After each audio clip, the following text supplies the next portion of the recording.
Good morning, everyone. It's Miss Torres again. How are you guys today? It's good to see you again. Welcome back to another episode of At Home at APS. This particular episode is going to be bilingual, as always. And actually, we're going to start all in Spanish. So anytime that we're all in Spanish, the sign language interpreter does not actually interpret for the Spanish language. And so if you need that, you can always go to the YouTube channel and check out the closed captioning so that you would be able to have that interpretation for yourself. So at this time, we're going to get started on our lesson. Buenos días a todos. Otra vez un episodio con la maestra Torres. Tengo Paz conmigo hoy, como siempre. Hola, Paz. Paz es mi amigo y a veces nosotros dos estamos, charlando, hablando un poco. ¿Sabes una cosa? Hoy tenemos un libro, un cuento, pero impresionante. Hoy vamos a leer un libro que se llama Abuela. Abuela. Y es un cuento que tiene dos personajes principales. Uno es una abuela y la otra es la nieta de ella. Es interesante esta historia porque es usando la imaginación de la niñita.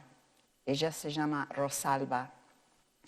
Es interesante también porque en este libro la abuela está hablando un poco de sus experiencias en su país, por donde ella nació, y también sus experiencias de vivir aquí en los Estados Unidos.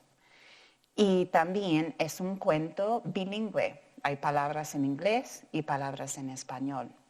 No sé si es igual para ustedes, pero en mi casa, en mi vida, soy una persona bilingüe. Yo uso a veces inglés y a veces español y a veces una mezcla de las dos.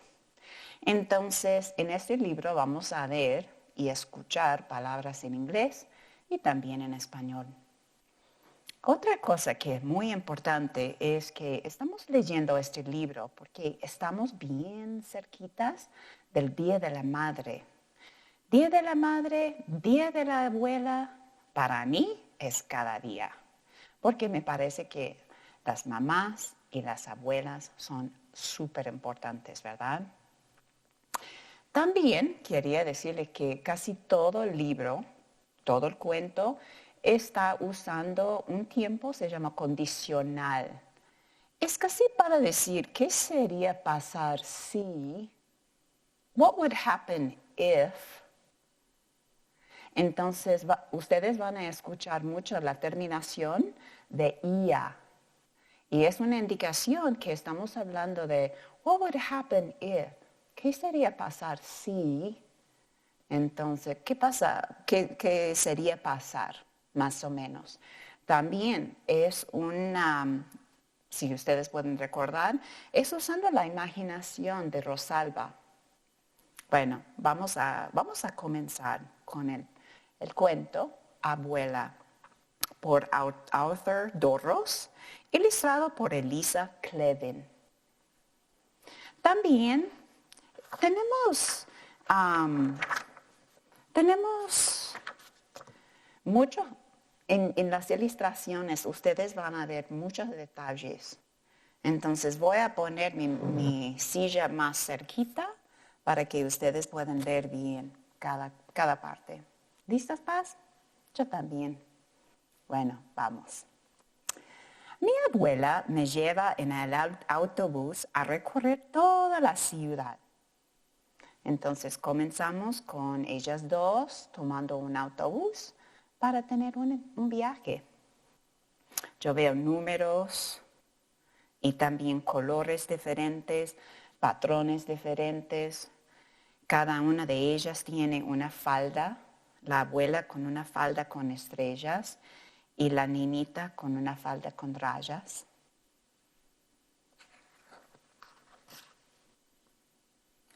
Ella es la madre de mi mamá. En inglés, abuela se dice grandma. Ella habla español porque es la lengua que hablaba la gente del lugar donde nació antes de que ella viniera a este país. Mi abuela y yo siempre visitamos diferentes lugares. Ellas están en una aventura en la ciudad. Ay, mira, hay tantos pájaros. Es un parque, ¿verdad? Hoy vamos a ir al parque. El parque es lindo, dice mi abuela. Yo sé por qué lo dice. Yo también creo que el parque es hermoso. Beautiful. Mira la forma en que la persona, el autor, está usando una mezcla de palabras en inglés y en español.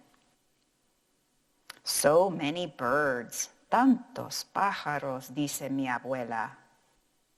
Mientras una bandada nos rodea, los pájaros recogen el pan que les hemos traído. Yo tengo una palabra de vocabulario que quería presentar y es la palabra bandada. Una bandada de pájaros es un flock, es un grupo de pájaros. Pero la palabra que más es un sinónimo con bandada es a group, un grupo. Entonces hay muchos pájaros que están cerquita de ellas y ellas están dando pan a los pájaros. ¿Y qué tal si los pájaros me alzarán y me llevaran volando por encima del parque? ¿Qué pasaría? Mira, me parece que estamos en el parte del cuento en donde vamos a pensar, ¿qué pasaría si yo volara? Mi abuela se preguntaría dónde estoy y bajando en picada como un pájaro, yo la saludaría. Bajando en picada es casi como swooping. Es para volar bien rápido por abajo. Volando picada. Mira la cantidad de pájaros.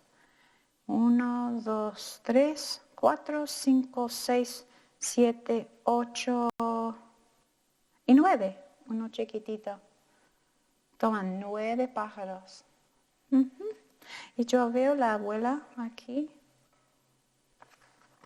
Mira que el ilustrador está mostrándonos un punto de vista del parque desde arriba.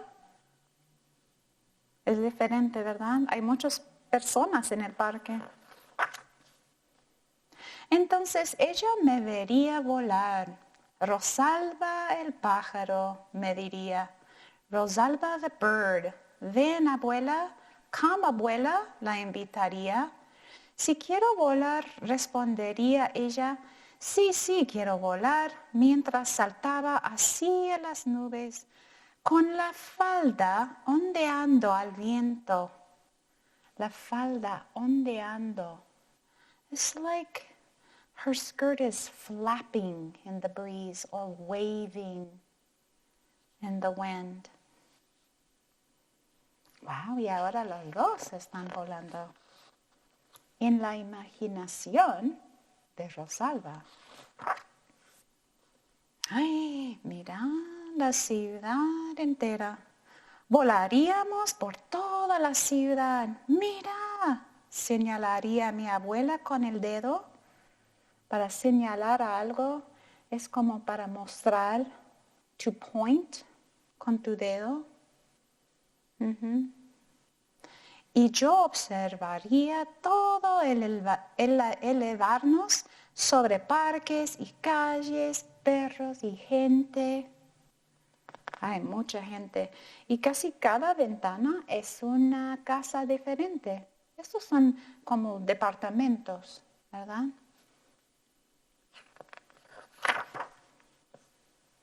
Saludaríamos a las personas que esperan el autobús. Buenos días, les diríamos. Buenos días, good morning. Nos responderían. Volaríamos sobre fábricas y trenes. Una fábrica es casi como un business o un factory. A factory. Yo veo el tren aquí, pero también hay un edificio bien grande. Se llama Sprinkle Sugar. No sé, es una fábrica. Probablemente ellos hacen como sugar, azúcar, con sprinkles. Sprinkles. Mira, ellos están felices.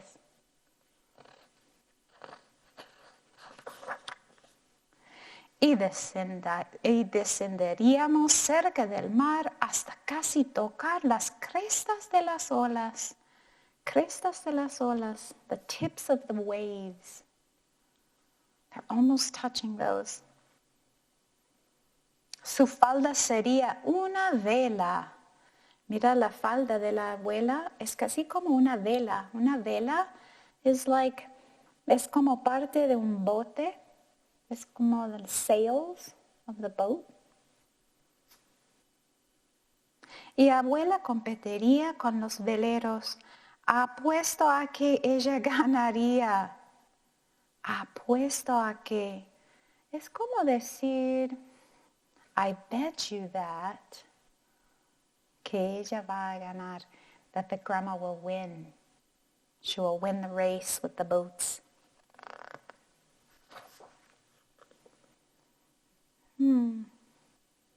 Llegaríamos a los muelles y veríamos a la gente que descarga frutas de esa tierra donde mi abuela se crió. Los muelles. Esos son los docks. Los lugares cerquita de la tierra donde los botes entran y hay personas que están sacando y moviendo y descargando las cosas. En este caso son cajas de fruta.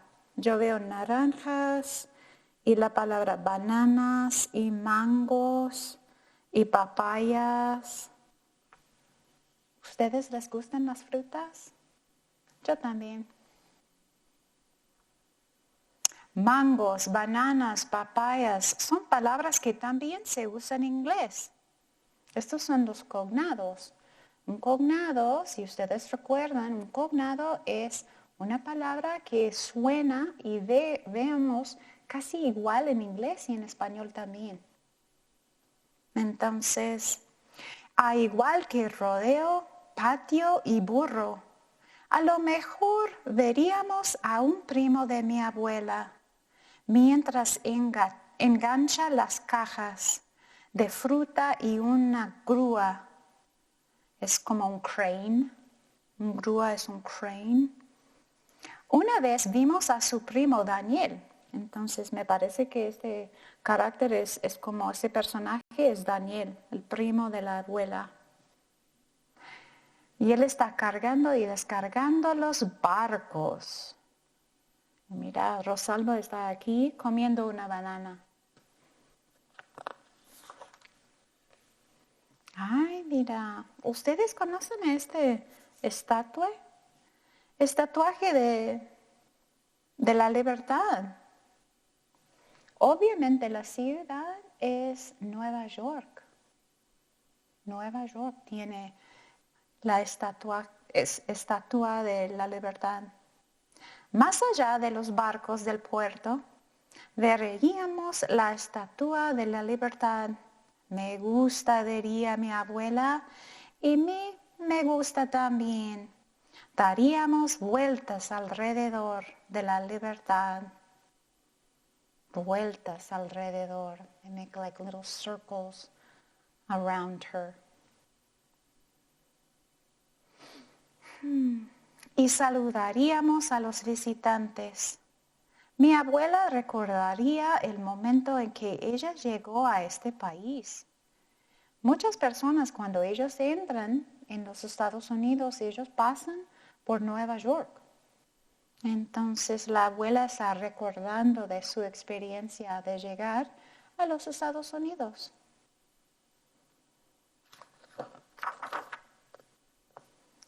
Vamos al aeropuerto, diría ella. Allá me llevaría a donde aterrizó el avión que la trajo por primera vez. Aterrizó es to landed, como cuando los aviones bajan.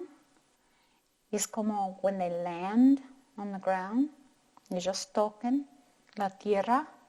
Con cuidado, me advertiría abuela, y nos agarraríamos del avión para dar un pasito. No sé, mira, ellos están bien cerquita del avión, ¿verdad? Una tienda. Después volaríamos a la tienda del tío Pablo y de la tía Elisa. Pablo y Elisa. Él es mi tío, my uncle, y ella es mi tía, my aunt.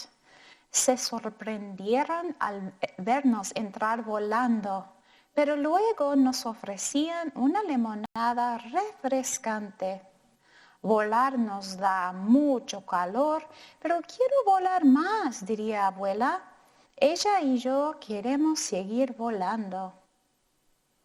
Recuerden, niños, que en este libro es que todo lo que está pasando es en la imaginación de Rosalba. Bueno, vemos el tío y la tía. Siempre con números, colores, patrones. Ay, mira las nubes. Me parece que es casi como una silla y... ¿Qué figura es? Sí, ¿verdad? Es un gato. Y posiblemente aquí tenemos un oso. A veces a mí me gusta ir afuera y mirar por arriba para ver las nubes, para ver si puedo encontrar una figura o casi algo. Podríamos volar a las nubes, the clouds. Una parece un gato, a cat. Otro parece un oso, a bear. Y esta parece una silla, a chair. Descansemos un momento, diría mi abuela. Nos sentaríamos en la silla de nubes y ella me tomaría en sus brazos. ¡Ay, qué dulce! Todo el cielo es nuestra casa, our house. Wow. Estaríamos tan alto como los aviones, los globos y las aves, mucho más arriba que los edificios del centro, pero hasta ahí volaríamos para echar un vistazo, para take a look, echar un vistazo, to take a look. Podríamos encontrar el edificio donde trabaja mi papá. Y hay muchas personas, pero obviamente la abuela y Rosalba está diciendo hola en la ventana. Me parece que es el papá de Rosalba. Hola papi, hi dad, le diría y saludándolo. Y abuela daría una voltereta al pasar por las ventanas. Mira, la abuela está saltando por atrás. Mira, le oigo decir a mi abuela, look, me está diciendo.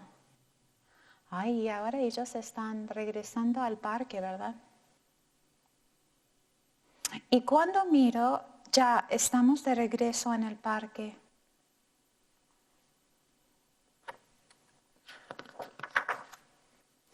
Ahora caminamos por el lago. Abuela quiere tal vez remar en un bote. Remar is to row that boat. To use the oars to row the boat. Vamos a otra aventura, me dice. Let's go on another adventure. Esa es una de las cosas que me encantan de mi abuela. Le fascinan las aventuras. Al final, abuela me toma de la mano. Vamos, me invita. Me encanta este libro. ¿Y ustedes les gustan? Yo también. Me gusta realmente más que nada es porque en mi casa hablamos inglés, también español, pero en realidad hablamos mucho en los dos. A veces estoy hablando y no puedo recordar una palabra en español, entonces estoy cambiando and saying something in English. ¿Ustedes usan inglés? ¿También español? Yo también.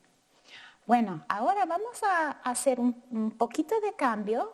Vamos a continuar a veces en español y un poco en inglés y a veces más en inglés y más en español.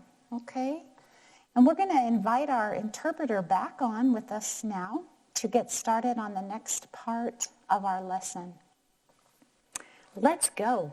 This is a great book to get started on. There's so many words, vocabulary words, and ideas in this book. Let's talk about them just a little bit. One thing I wanted to talk to you about right away is the idea about los cognados in the story of Abuela. A cognate is a word that you're going to see that looks in Spanish and then in English, and they almost look exactly the same.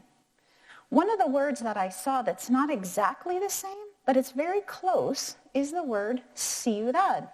La ciudad, in English, it is the city. Y no es exactamente igual, but almost. It's almost the same. Ciudad and city. The reason that using cognates is important if you're learning both languages or if you're just reading new words is that sometimes you can think of a word that you know that looks almost like that word in English and you say, oh, I bet there's a cognate for that word. It helps you know what the word means. Lengua. Lengua. La lengua means language. See how it starts L-E-N-G and L-A-N-G, and there's a U and an A?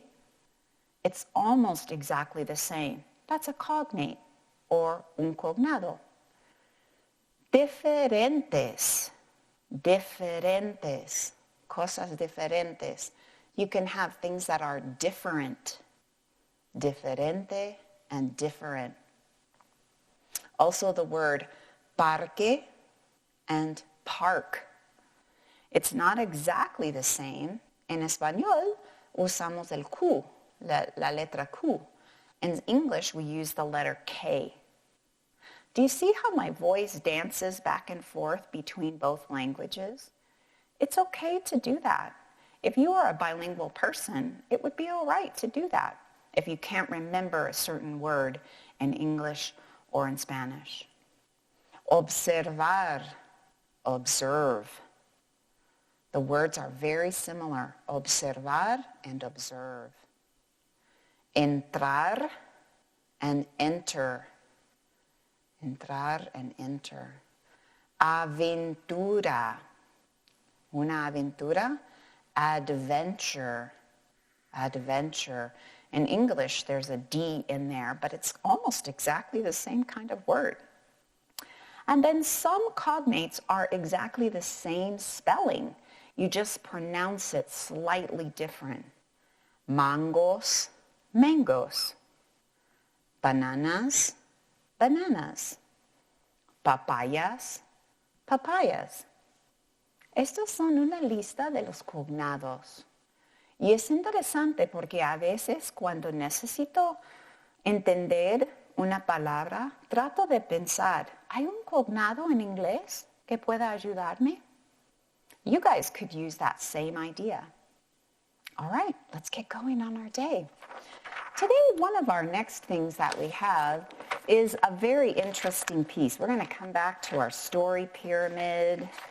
We have lots and lots of stuff that we are going to work on today. I want to talk just a little bit about the vocabulary in the story Abuela. Remember that we heard some words first in Spanish, and then what I tried to do was help you to understand those words, but to use them both in Spanish and English together so you would be able to see what that word meant. So one of the words that we used was una bandada, and that meant a flock of birds. Remember in the story when there were tantos pájaros that were all around, and that was called una bandada, a flock. A flock of birds is like a group of birds, flock. We also used the word planea or glide, gliding along. If something glides along, it glides like softly floating. It might be touching, but it's just slightly floating above. Remember when Abuela and Rosalba were floating above the mar? They were above the ocean, and they were almost touching the tops of the waves. Glide is another word. Swooping was another word that we use whenever the birds brought Rosalba down in una picada, and that's like a swooping motion. So they didn't slowly take her down like this. They went in swooping motion. So we're going to talk a little bit about them, and we're going to try to use these three words that we have in English and knowing the information and what it means in Spanish as well. Let's try to put the right and the correct word in the sentence. So our first sentence says, the boats, and then there's a blank. We're going to use one of these words to fit in. So something about the boats. If we're talking about the boats, are we talking about a flock of birds? Are we talking about something that is swooping down? Or are we talking about something that will glide along, right? The boats, something, across the water. The boats glide across the water. I'm going to write that word in for you. It has that initial blend right there. That's the gl sound. Glide. Glide. Glide. The boats glide across the water. Another one could be the boats float across the water. Float and glide. Our next sentence says, the bird came something down from the sky. So the bird is going down from the sky. Which one of these other words? We used this one already. We already used glide. Which one of these words talk about something that's coming down from the sky? That's right. This is the word swooping. Una picada, como una picada. They're swooping down, going down quickly. The bird came, and I'm going to get my swooping. This also begins with an initial blend called the SW sound. Swooping.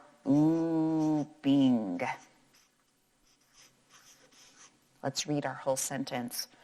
The bird came swooping down from the sky. Came swooping down. So we've used the word swooping. Y ahora tenemos una frase más, número 3. A something of birds flew over the trees. Well, we only have one word left, and it has to be the word flock. Una bandada de pájaros, a flock of birds. So I'm going to use the word flock, flock. This is another word that has an initial blend, the FL blend that says fla. A flock of birds flew over the trees. We have our 3 sentences with our 3 new vocabulary words that we learned today. I really encourage you to try to see if you can find somebody in your family that might not know the word in Spanish for swooping, or maybe the word in Spanish for a flock, a group of birds, or the word in Spanish for gliding or floating on top of something, glide. Nice. We are ready to go. Our next piece that we're going to be working on is really interesting because we're going to switch over. One of the things we saw in the book was there were lots of numbers, lots of patterns. There were lots of different things to see in the illustrations, and there was a store there. What I wanted to tell you about is in almost every story, you're going to see some ideas that might help you think for just a second about what kinds of ideas you have and knowledge that you already have with your numbers. So we're going to switch for a second, move a little bit away from the language and move into the math. I love this part because in math, you can do things in English and in Spanish as well. And you'll watch me as I use a combination of both to help me understand ideas. I have a number chart here, but as you can see, I don't have all the numbers put in the boxes. This is a number chart that's going to need us to think for a second, and we're going to use the information that we know about numbers, and we're going to try to fill this in together. The interesting thing about numbers are numbers son números en inglés o en español. Entonces, vamos a continuar. Yo tengo una idea. Si tenemos aquí 1, 2, 3, 4, 5, 6, 7, 8, 9 y 10, entonces vamos a continuar, vamos a regresar a la izquierda y contamos en un number chart así, a la izquierda a la derecha, ¿verdad? We're going from left to right. So what's the number that comes after 10? You're right, 11, or 11. And then we have 12, and then we have 13, and we have 14, and we have 15, 16, 17, 18, 19 was already written, and now we have dos docenas. We're at 20, o 20. I don't know if you guys know that there are patterns, patrones, in a number chart like this. One of the biggest, easiest patterns that I see is the one that counts by tens. Can you guys count by tens with me? So we have 10 and 20 and 30 y 40 y 50 y 60 y 70 y 80 y 90 y al final, sí, 100. This is counting by tens. These are easy things for you to do to fill in a number chart. I encourage you to find a way, have someone in your family help you, create a number chart that has 100 squares, and then try to challenge somebody in your family so that they have to fill in the missing numbers. I was looking at this because, like, if this is a 4, and then the next one has a 4 in it, and the next one has a 4 in it, I bet that in the pattern, everything in this column right here is going to have a 4. This is 4, 14, 24. And ¿qué es 10 más que 24? Es la verdad, 34.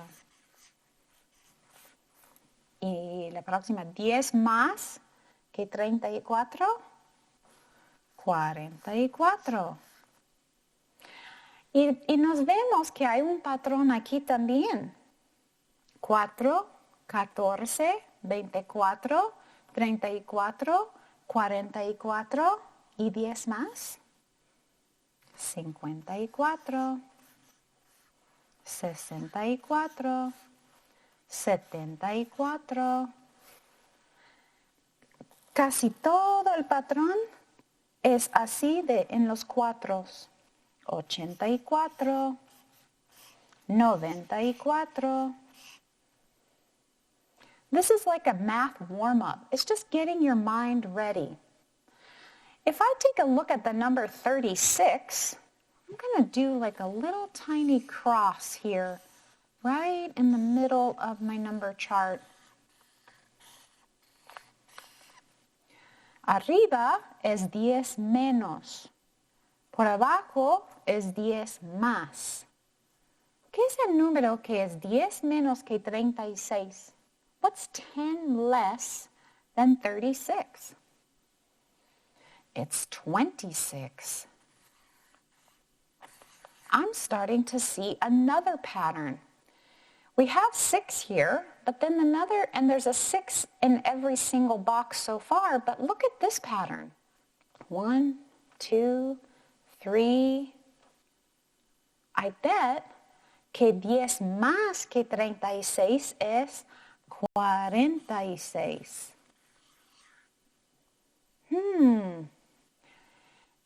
What could be 1 less than 36? 1 less. It's the number that's missing right here in between 34 and 36. 34 and 35. Little by little, we are figuring out the missing squares. 36 and 1 less is 35. What's 1 more? Uno más que 36. 37. The interesting part is that as you start filling in your number chart, you see more and more patterns. I wanted to come back to the beginning here. This one's kind of different because if this is number 11, what is next? We know that this is 20 at the end, and we read a number chart from the left to the right. So after 20 is 21, o 21, 22, 23, 24, 25, 26, 27, 28 y 29. I'm starting to see a really interesting pattern that I wanted to talk to you about because this one looks like 1, 1, and then if you go in a diagonal, if this is 1, 1, and this is 2, 2, and this one's blank, and this one's 4, 4, I think that this will be 33. That's 1 less than 34. 33. I'm seeing a pattern. 1, 1, 2, 2, 3, 3, 4, 4. What would be next? 5, 5. And the next, going in diagonal, 6, 6, and 7, 7, and 8, 8, 88, and 9, 9. Do you see that pattern? 1, 1, 2, 2, 3, 3, 4, 4, 5, 5, 6, 6, 7, 7, 8, 8, 9, 9. That's another pattern. I really encourage you guys to try to create your own number chart at home. I also wanted you to see how a person could go back and forth between English and Spanish to talk about math as well. This is not just when you're talking in your class to classmates or in your school. It's really just about knowing that sometimes we have information in our head that's in Spanish only or in English only. And I want to encourage you to try to do as much as you can in the language that you're learning. And if you can't remember something, don't worry. You can use a word in Spanish to help you along. It's called translanguaging, and it's really important. It helps you learn languages. I'm going to keep going, and if we have time, I'll come back to this. I want to make sure we have plenty of time for all of our work today. And one really interesting thing that we saw in the book was all the birds. Remember in the story when all of those birds were around them? There was a whole flock of birds. And this has made me think about some other things that you would need to learn and practice while you're at home. And that could be that you're reading a story, and while you're reading the story, you see a quantity of things, like a group of birds or a group of cars. Try to create a story problem for yourself. And let's remember, I've created an anchor chart to help us remember, if you have a story problem, how do you answer that story problem? How do you help your brain think about it? Let's take a look at our special how to solve a story problem chart. What I have here is I have a top box that has the problem, and it's mostly in words. Yo veo 7 pájaros azules. Did you see how I did that? Are these words in Spanish? Nope, they're in English. But my brain can go back and forth between both of the languages, and I don't have to be afraid of that. It's okay. It's okay for me to look at something in English and right away start reading it in Spanish in my mind, if that's what helps me. I see 7 bluebirds and 9, here's my number, 9 red birds. So I have to pay pretty close attention to my numbers. I want to remember the numbers that I'm looking at. I have 7 blue birds and 9 red birds. How many birds are there in all together? And so what I'm going to do is first, number 1, read the problem.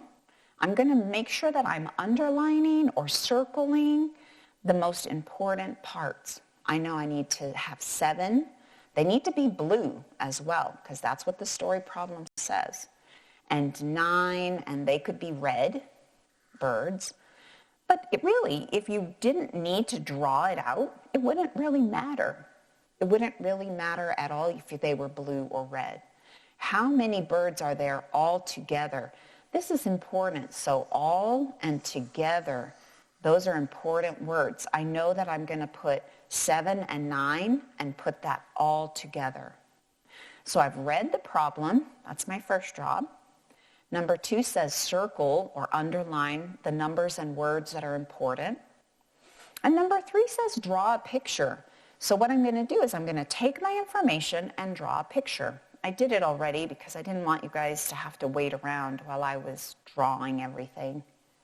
7 blue birds. Count with me. Let's make sure that we have enough blue birds. Ready? 1, 2, 3, 4, 5, 6, 7. Do you see how I switched and counted in Spanish? Another thing that I did to help my mind keep track of the birds that I had counted is I put a little tiny dot next to that bird so that I knew, oh, I already counted that one. Anytime you have a lot of things to count, sometimes it helps you keep track if you put a little dot or a marker where you want it to be. I also need to have 9 red birds. Let's count those. 1, 2, 3, 4, 5, 6, 7, 8, 9. So I put my dots, I counted, whether it was in English or Spanish, and now I have my 7 blue birds and my 9 red birds. My job is to count them all together. Now I need to count them all together. If you need to, you can use a number line. A number line is another way that you can use to help your brain keep track of how many you're counting. I could just count them and just start going through and counting each one. That works. But if I needed to, I could show it on the number line. So I know that this is 0, and then I have a little dot for each number. If I started out at 7, so I would say 1, 2, 3, 4, 5, 6, and 7, and then I pause because those are the 7 bluebirds, and then I'm going to count on. I'm going to continue on and do 9 more. 1, 2, 3, 4, 5, 6, 7, 8, and 9. I ended up on the 16. So it should be that 7 blue birds and 9 red birds would equal 16 altogether. So what I'm going to do is I'm going to just make sure that I'm right. I'm going to check myself. And this time I'm going to make my little dot on the inside of the bird so I don't lose track. I have 1, 2, 3, 4, 5, 6, 7, 8, 9, 10, 11, 12, 13, 14, 15, 16. We were right. We did it. Felicitaciones. The last part that could help you as you're answering a story problem is to make sure that you're writing out your story in an actual math equation. So what I'm going to do is I'm going to say 7 plus 9, 7, and then I'm going to use my plus sign, and I'm going to have my number 9, 7 plus 9 equals, and it equals 16, 16. And in the box, I have to make sure that I'm putting what is the quantity of something I'm counting. How many? 16 what? What do I have 16 of? You're right. I have 16 birds. 16 pájaros.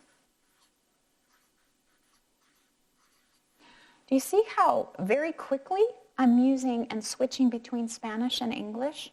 Just like Rosalba did. She knows how to use both languages.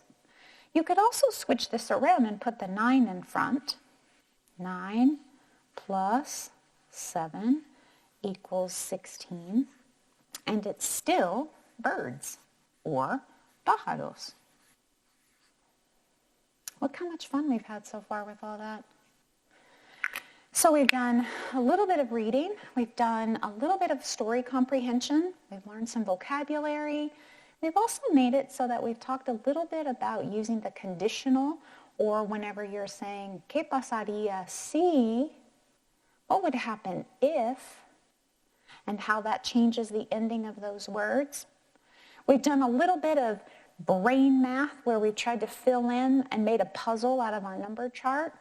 And we've also had some time to solve a story problem together. One of the things that you will find inside your homework packet, and you can find it online as well in the at-home resources section, is the story problem for Abuela. You don't have to have it just for Abuela. If we had more time, I might actually be able to take another story problem from the book. We could maybe count how many cars or however we chose to do it. There's the problem, circle your numbers, draw it, make a number line, and then write your number sentence. The next thing that I wanted to talk about is, because it is Dia de la Madre, we're going to make a little tiny poesía. We're going to use an acrostic poem to make a special note card for Abuela. You could use this with the word grandmother or grandma if you wanted to. I'm doing this one in Spanish just because I want to make sure that I'm going back and forth between both languages. Rosalba was able to use both languages, and it was really good. She had the chance to spend the day with her abuela. Maybe for Dia de la Madre, you will see your grandma, your abuela. An acrostic poem means that you write down a word. In this one it says abuelita. And then you write a word that stands for every letter, that starts with every letter, to write something special about your abuelita. I have some ideas and I'm going to show them to you. For the letter A, if I was writing a poem, acrostic poem for my abuela, I might say, Mi abuela es admirable. Admirable. She's admirable. Es un cognado. Admirable. And then for the letter B, I have bondadosa. Bondadosa. Bondadosa. And then for the letter U, mi abuela es única. única. I need my little accent. Única. Mi abuela es única. She's unique. It's almost the same word. Y para la letra E, estamos usando la palabra ejemplar. Ella es un ejemplar. She's an example to me of how I should live and treat other people. L would be leal, leal, leal. Mi abuela es leal. For me, if I was writing a poem for my abuela, I would say, mi abuela es inteligente. ¿Tu abuela es inteligente? El mío también. Inteligente.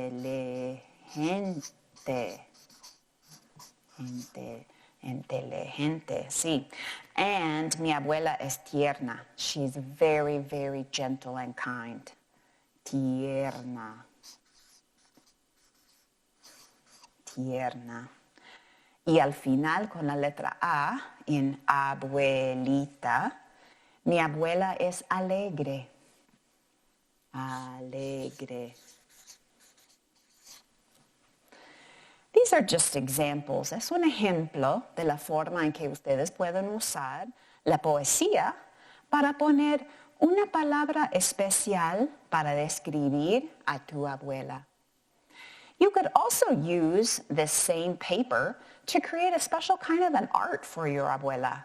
Abuelas usually really like to see your art. I'm just going to trace really quickly around my hand to show you a little fast way that you could add some art onto your special poem.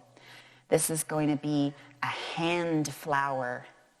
So I'm going to make it so that I am making some little roots go into a pot.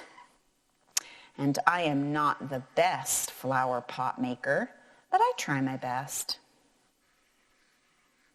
And then I'm going to make some little special flowers at the tops of each of my fingers. It's just one simple way that you might create some art for your abuela. I hope that as you are spending this weekend with your family and as you are just enjoying your abuela, that you remember to tell her that you love her, that you care about her, tell her how much that you appreciate her. I hope you do that. And for your mom as well. We've had a great day today.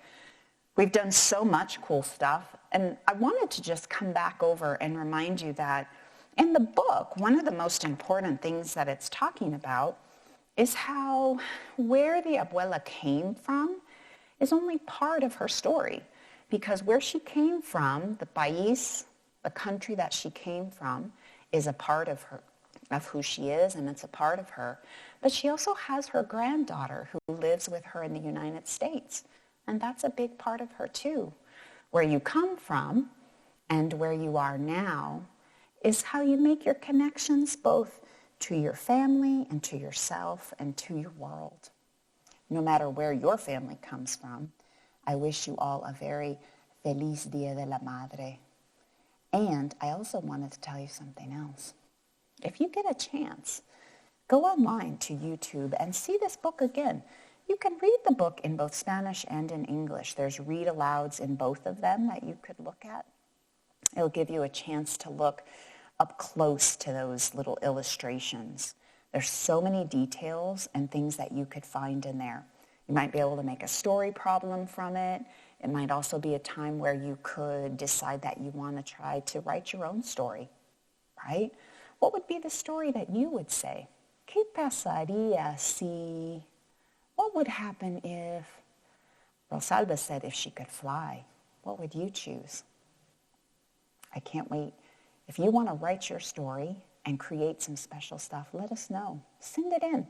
Send it in via Twitter or Facebook. Or you can even go onto the YouTube channel and try to help us with some information if you want to. I'm really excited to be with you today y espero que ustedes tengan un muy buen fin de semana. Y gracias otra vez por pasar un día con nosotros at home at APS. Nos vemos. See you later.